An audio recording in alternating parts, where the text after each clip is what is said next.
श्री शिवाय नमस्तुभ्यम। 30 मई और 31 मई 2026 पूर्णिमा शनिवार और रविवार का पवित्र दिन, पुरुषोत्तम महीना पवित्र चल रहा है। तो ये पूर्णिमा के दिन आप कुछ ऐसे उपाय कर सकते हैं, इनको करने से आपके जीवन की सारी विघ्न बाधाएं दूर होंगी। तो सबसे पहले आपको जो उपाय बताने वाले हैं वो है आपकी मनोकामना पूर्ति, धन वृद्धि के लिए। तो आपको क्या करना है, प्रदोष काल में 1 लोटा जल आपको अपने साथ ले लेना है। उस जल के अंदर आपको 5 बेलपत्र आपको डाल देने हैं एवं उस बेलपत्र के साथ आपको 1 कमल गट्टा भी उसके अंदर डाल देना है। अब डालने के पश्चात आप शिव जी के मंदिर पर जाएंगे। शिव जी के मंदिर जाकर आप शिव जी के ऊपर चंद्रशेखर नाम लेते हुए ये जल और सभी सामग्री आप शिव जी के ऊपर समर्पित कर देंगे।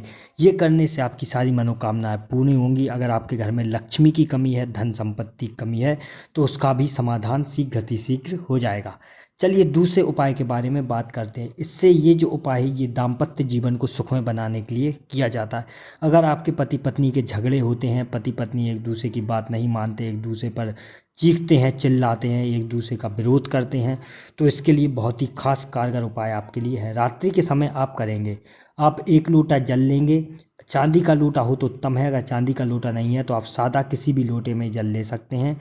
स्टील के लोटे में आप जल ले सकते हैं। उसके अंदर आप क्या करेंगे, थोड़ा सा कच्चा दूध आप उसके अंदर डालेंगे और थोड़ी सी उसके अंदर आप शहद डालेंगे। इन तीनों को लेकर आप अपने हाथ में लेंगे और अपने घर की छत पर जाएंगे। छत पर जाकर चंद्रमा की ओर मुख करके चंद्रमा को आपको अर्घ्य देना है। जिस तरह आप सूर्य को जल समर्पित करते हैं उसी तरह चंद्रमा के सामने आपको इस जल को समर्पित कर देना है और चंद्रमा से प्रार्थना करना है कि हमारे दाम्पत्य जीवन को सुखी रखें। इस उपाय को करने से आपका दाम्पत्य जीवन सुखी रहेगा, पति पत्नी का प्रेम बना रहेगा। तीसरा उपाय, 1 कटोरी में आपको हल्दी लेनी है। आप 1 कटोरी के अंदर हल्दी लेंगे, उसमें थोड़ी सी कुमकुम डालेंगे। कुमकुम डालने के पश्चात थोड़ा सा उसमें कच्चा दूध भी आप मिलाएंगे और थोड़ा सा 1 चम्मच गंगा जल आप इसके अंदर मिलाएंगे। अब मिलाने के पश्चात ओम नमो भगवते वासुदेवाय इस मंत्र का जाप करते हुए इस चंदन को अच्छी तरीके से घोलकर एक लेप तैयार कर लेंगे। अब इस लेप को आपने तैयार कर लिया। अब आप भगवान विष्णु के पास जाएंगे। आपके घर में अगर भगवान विष्णु की मूर्ति है ठीक है, नहीं तो आप मंदिर में जाकर भगवान विष्णु को ये चंदन आप थोड़ा सा लगाएंगे और उसके पश्चात एक केले के वृक्ष के पास जाकर केले के वृक्ष को भी ये चंदन लगाएंगे। अब ये लगाने से आपका जो चंदन का जो आपने लेप तैयार किया था वो अब ऊर्जावान हो चुका है। भगवान विष्णु और केले की ऊर्जा उसके अंदर आ चुकी है।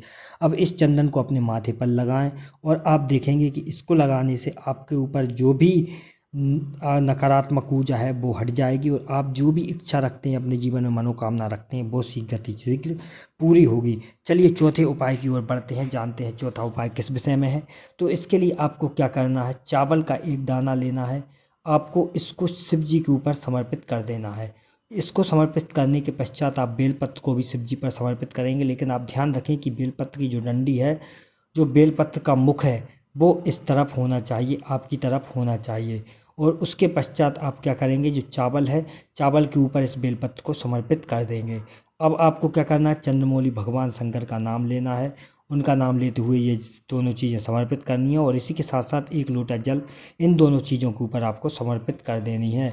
और ये जैसे ही आप समर्पित करते हैं और उसके बाद जैसे ही जल जलाधारी से बाहर आ रहा है, उसको आपको थोड़ा सा अपनी उंगली में लेकर अपनी आँखों पर लगा लेना है।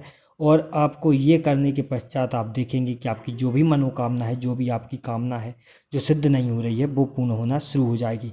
पूर्णिमा के दिन एक ऐसा मंत्र है जिसका आपको जाप अवश्य करना चाहिए। 12 बार, 21 बार, 51 बार, 108 बार, जितनी बार भी हो सके। ओम चित्राय नमः इस मंत्र का आप जाप करें। वीडियो पसंद आए तो लाइक करें, कमेंट करें, शेयर करें, चैनल को सब्सक्राइब करें। श्री शिवाय नमस्तुभ्यम। हर हर महादेव।